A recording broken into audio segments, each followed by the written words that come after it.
కడప జిల్లా ప్రొద్దుటూరులో దారుణం చోటు చేసుకుంది. కన్న తల్లిని అతి కర్కశంగా కడతీర్చాడు కసాయి కొడుకు. అడిగిన డబ్బులు ఇవ్వలేదని హైదరాబాద్ నుంచి ప్రొద్దుటూరు వెళ్ళి మరి తల్లితో గొడవపడి తల్లిని కూరగాయల కత్తితో నిజంగా కర్కశంగా హత్య చేసినటువంటి ఘటన వెలుగులోకి వచ్చింది. పూర్తి వివరాలు మనం ఒకసారి చూసేటువంటి ప్రయత్నం అయితే చేద్దాం. కూరగాయల కత్తితో తల్లి గొంతు కోసి ఆపై టీవీ చూస్తూ రాక్షసానందాన్ని పొందాడు ఒక కసాయి కొడుకు.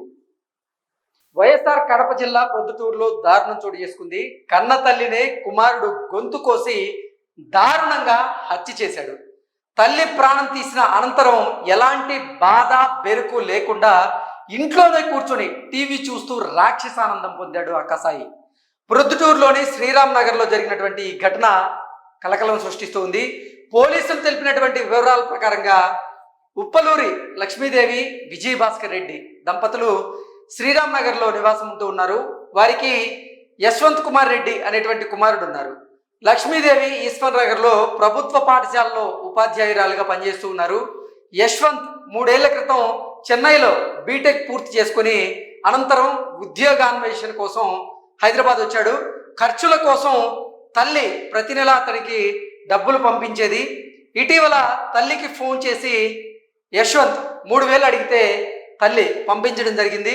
మరోసారి ఫోన్ చేసి 10,000 కావాలంటూ కూడా యశ్వంత్ కుమార్ రెడ్డి తన తల్లి అయినటువంటి లక్ష్మీదేవి గారిని అడగడం జరిగింది. అయితే తాను మాత్రం డబ్బులు ఇవ్వను అంటూ చెప్పడంతో, డబ్బులు ఇవ్వకపోవడంతో తల్లిపై కోపం పెంచుకున్నటువంటి యశ్వంత్ కుటుంబ సభ్యులకు చెప్పకుండా ఆదివారం ఉదయం హైదరాబాద్ నుంచి ప్రొద్దుటూరులోని ఇంటికి చేరుకున్నారు. వచ్చి రాగానే తల్లితో గొడవకి దిగి తల్లి మీద దాడి చేశాడు. ఆమె గట్టిగా అరవడంతో ఆ కేకలు విని బెడ్రూమ్లో ఉన్నటువంటి లక్ష్మీదేవి భర్త అలాగే యశ్వంత్ తండ్రి విజయభాస్కర్ రెడ్డి ఆయన బయటకు వచ్చేటువంటి ప్రయత్నం చేయగా ఆయన్ను లోపలికి నెట్టేసి ఆ గదికి గడియ పెట్టేశాడు. ఆ తర్వాత కూరగాయల కత్తితో తల్లి గొంతు కోచాడు. రక్తపు మడుగులో కొట్టుమిట్టాడుతున్నటువంటి లక్ష్మీదేవిని ఈడ్చుకుంటూ వచ్చి బయటపడేశాడు. ఆపై తలుపులు వేసుకొని ఇంట్లో దర్జాగా టీవీ చూస్తూ రాక్షసానందాన్ని పొందాడు.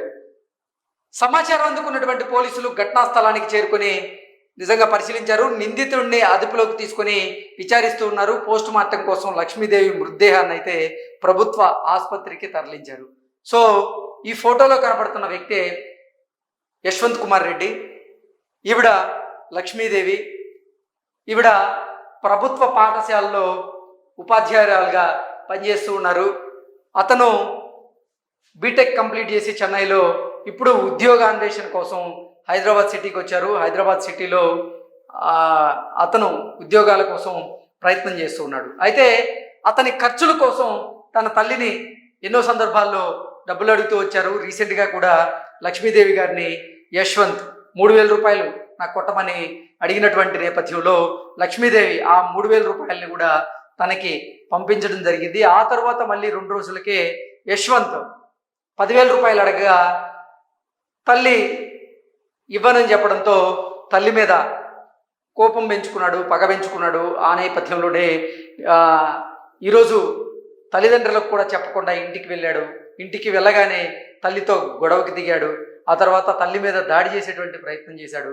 తల్లి అరవడంతో, తల్లి ప్రతిఘటించడంతో అక్కడ బెడ్రూమ్లో ఉన్నటువంటి యశ్వంత్ తండ్రి అతను బయటకు వచ్చి ఆపేటువంటి ప్రయత్నం చేయగా అతన్ని లోపలికి నెట్టేసి ఆ గడి పెట్టేశాడు. ఆ తర్వాత కూరగాయల కత్తితో అతి కర్కశంగా క్రూరత్వంగా కన్న తల్లినే గొంతు కోసి కడతీర్చినటువంటి ఘటన ఇది. నిజంగా పోలీసులు కూడా ఆ ఘటన తర్వాత చూసిన తర్వాత విస్తుపోయారు. ఎందుకంటే తల్లి మృతదేహాన్ని, అంటే రక్తం ఓడిపోతున్న తల్లిని పట్టించుకోకుండా టీవీ చూస్తూ కూర్చున్నాడు. తల్లి మృతదేహాన్ని బయట విసిరేసి ఆ ఇంటి గడివి పెట్టి అతను టీవీ చూస్తున్నాడు అంటే నిజంగా ఎంతటి రాక్షసానందాన్ని అతను పొందాడనేది ఈ ఘటన ద్వారా మనం తెలుసుకోవచ్చు. ఇప్పుడు ఆ ఘటనలో ఏం జరిగిందనేది అయితే పోలీసులు అతన్ని అదుపులోకి తీసుకొని విచారణ చేస్తూ ఉన్నారు.